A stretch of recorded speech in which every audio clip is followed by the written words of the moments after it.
palavra de Deus traga vida para você, coragem, ânimo, que a palavra de Deus frutifique na sua vida. Hoje vamos meditar Hebreus capítulo 7. Então, Bíblia, caderno, caneta, é o Bíblia no meu dia a dia.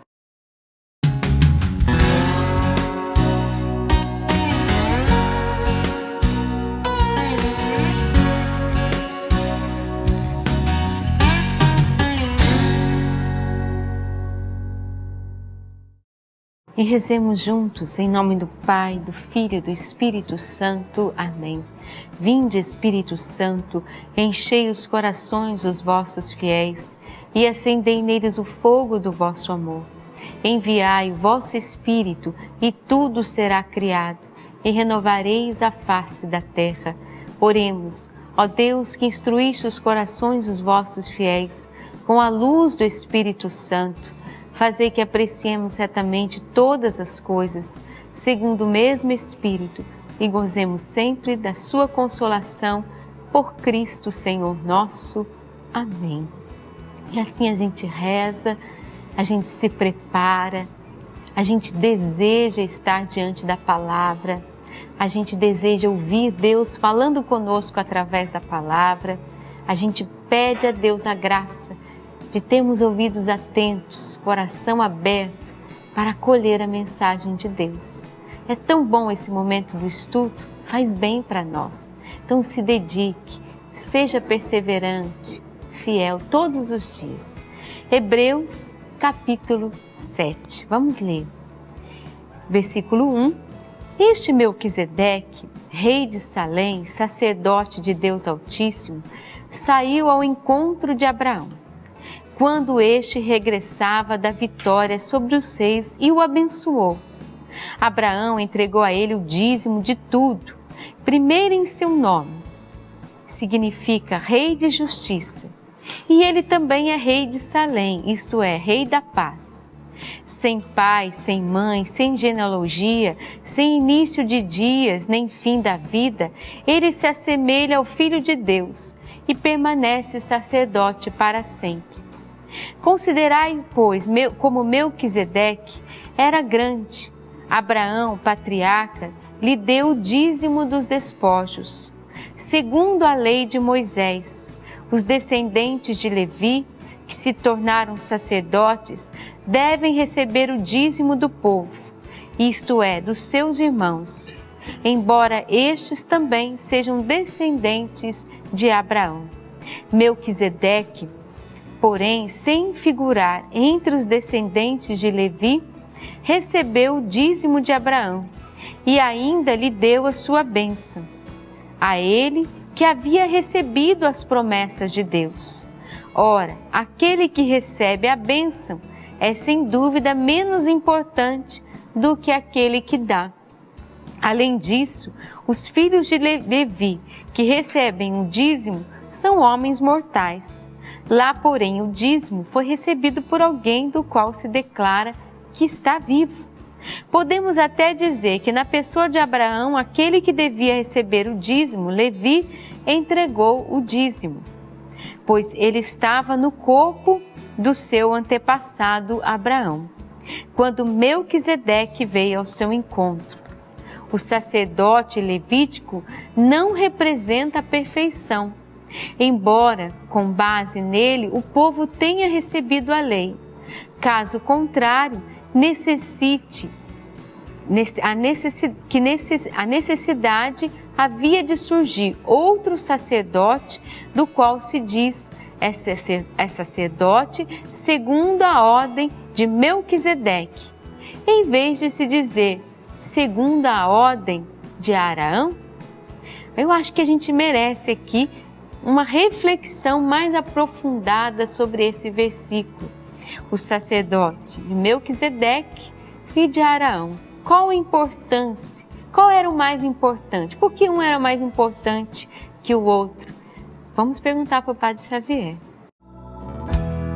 A carta aos Hebreus nos apresenta dois modelos de sacerdócio, né? Um é aquele de Arão e o outro de Melquisedeque. A diferença é muito simples. O sacerdócio de Arão, ele pertence a esse mundo, a esse tempo, ao Cronos, ao nosso tempo do relógio, a vida que nós temos aqui. Enquanto que aquele sacerdócio que é de Melquisedeque pertence ao céu, à eternidade. E por causa disso é o sacerdócio perfeito. E aí, o exemplo muito claro que a carta aos Hebreus nos dá é que, se uma ação precisa ser repetida várias vezes, significa que ela não foi perfeita. Como se toma banho uma vez, se toma banho de novo, se toma banho de novo, que identifica o banho como uma forma de limpar o corpo, mas não de impedir que o corpo venha se sujar. Quer dizer, o banho não é perfeito, porque ele retira a sujeira, mas não impede que ela venha acontecer novamente. É simplesmente uma forma de evitar que ela se acumule demais, e que ela venha gerar doenças, inclusive. No caso, o sacerdócio é entendido desse jeito também. O sacerdócio temporal, como várias vezes se pede perdão, várias vezes se oferecia sacrifícios, mostra que não é perfeito. Uma ação que é repetida constantemente não é perfeita.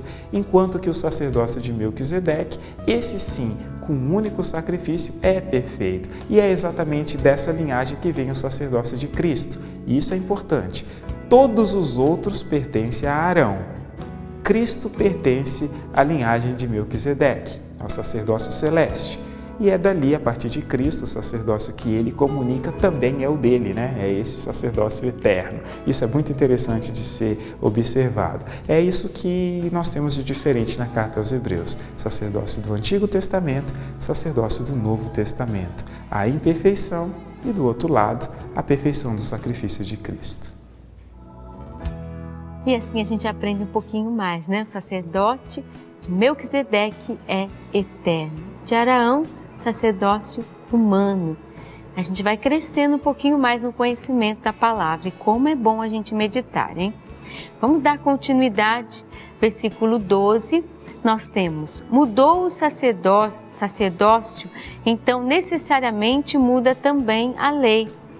Pois aquele de quem se dizem essas coisas não é da tribo de Levi, mas de outra tribo, da qual nenhum membro jamais exerceu o serviço do altar.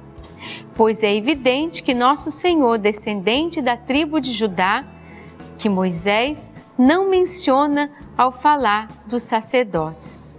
Tudo isso fica mais evidente ainda quando a semelhança de Melquisedeque surge outro sacerdote, não segundo a regra do mandato humano, mas segundo o poder de uma vida indestrutível, pois ele recebe esse testemunho: tu és sacerdote para sempre, segundo a ordem de Melquisedeque.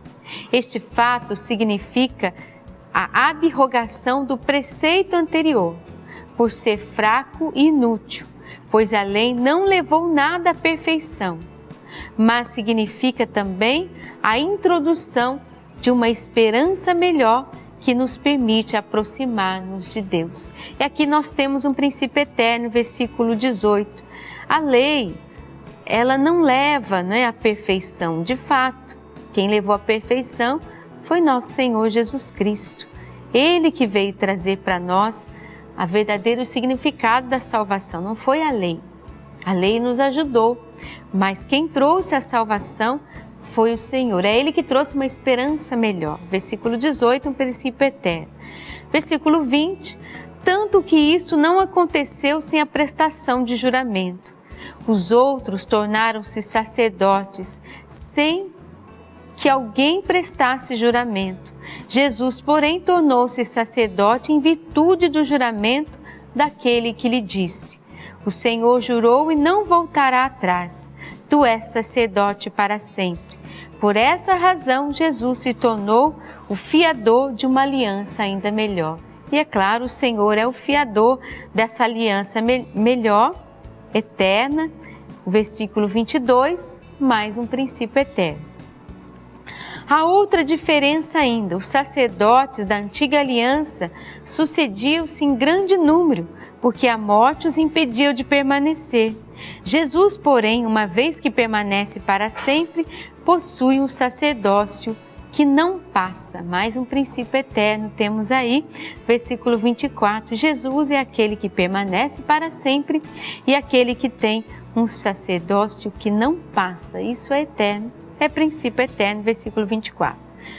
25, por isso ele tem o poder ilimitado para salvar aqueles que por seu intermédio se aproximam de Deus, já que está sempre vivo para interceder por eles. Tal é precisamente o sumo sacerdote que nos convinha, santo, inocente, sem mancha, separado dos pecados e elevado acima dos céus. Aqui também temos um princípio eterno, porque o Senhor é tudo isso, santo, inocente, sem mancha e separado dos pecadores, acima dos céus. O versículo 26. 27. Ele não precisa, como sumos sacerdotes, oferecer sacrifícios a cada dia, primeiro por seus próprios pecados e depois pelo povo. Ele já o fez uma vez por todas, oferecendo-se a si mesmo. É a continuação desse princípio eterno, o versículo 27. E ainda o 28.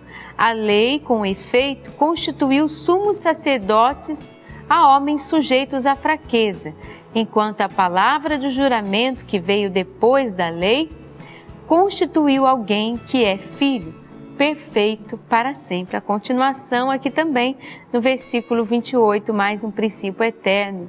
O Senhor é aquele que trouxe a salvação eterna, constitui alguém que é filho, perfeito e que é para sempre. Olha, a gente pode ler de novo o nosso estudo, a gente pode refletir um pouquinho mais, fazer as nossas anotações e rezar com a palavra. Continue aí o seu estudo bíblico, que eu vou continuar o meu e rezar um pouquinho com a palavra. Que Deus abençoe você. Até o próximo Bíblia no meu dia a dia.